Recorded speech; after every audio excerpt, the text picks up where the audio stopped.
তারা আমার উঠায় নিয়ে গেছে, চুরি ধরে নিয়ে গেছে। যদি আমি না বলি তখনই আমার মেরে লাইব। আমি জানি না এই কোর্ট ম্যারেজ কেমনে করছে, আমি এগুলো কিছুই জানি না। স্বাক্ষর নিচে তারা আমার জোরপূর্বক সাইড নিছে, তারা হাত ধরে আমার লিখাইছে। তারা যে আমার এত ভয় দেয়া নিয়ে গেছে, আমার সাথে এতগুলো করছে, আমার বাবার বুকে পিস্তল ঠেকাইছে, এগুলোর বিচার আমি চাই। তারা আমার ধরে নিয়ে প্রথমে তার বন্ধুর বাসায় রাখছে, সুমিতার বাসায় রাখছে। পরে সুমিতার বাসা থেকে আমার নিচে রাত্রে মাগরিবের দিকে একটা রিসোর্টে, পরে রিসোর্ট থেকে রাতের 10টার দিকে আরেকটা রেস্টুরেন্টে নিয়ে আইছি। পরে রেস্টুরেন্টে আই না, আরও ওর বন্ধুরা অনেকেই, উজ্জ্বল, সুমিত, আরও এই যে পাপ্পু এও ছিল, আবার সুহানরে মনে হয় উকিলেই দিছে, এমনি বিয়ে পড়াইছে। আর সুহানের আব্বু ছিল, আরও বন্ধুরা ছিল। কাজী পাইলো কোথায় তারা? ছেলের জ্যাঠা ছিল, বাচ্চু ছিল।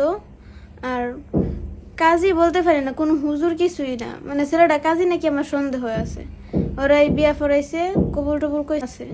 মিডিয়াতে যে কথা বলতে দেখলাম, এগুলো আমার ভয় দেহা বলাইছে, বলছে যদি আমি এগুলো না বলি তাহলে আমার আব্বুরে আমার বাইরে তা করে মেরা লাইব। জোরপূর্বক তারা বলছে। তা করে সেফরা লাগে আমি কথাগুলো বলছি। একটা নেওয়া হয়েছে থানার মধ্যে, আরেকটা নেওয়া হয়েছে বাড়িতে। যদি আমি তা করে না বাঁচাই, তা করে জেল থেকে না বার করি, তাহলে আমার আব্বুরে মেরা লাইব, আমার ছোট ভাইরে মেরা লাইব। তারা আমার উঠায় নিয়ে গেছে, চুরি ধরে নিয়ে গেছে। যদি আমি না বলি তখনই আমার মেরা লাইব। আমি ভয়ে তাদের সাথে গেছি। আচ্ছা, রিস্কাওয়ালা যাতে না চাইলেও রিস্কাওয়ালার অভয় দিয়েছে, যদি তারা নিয়ে না যায় তাহলে রিস্কাওয়ালা মেরা লাইব। আবিদ, সুমিত, উজ্জ্বল অস্ত্র ছিল, চুরি ছিল, বন্দুক ছিল।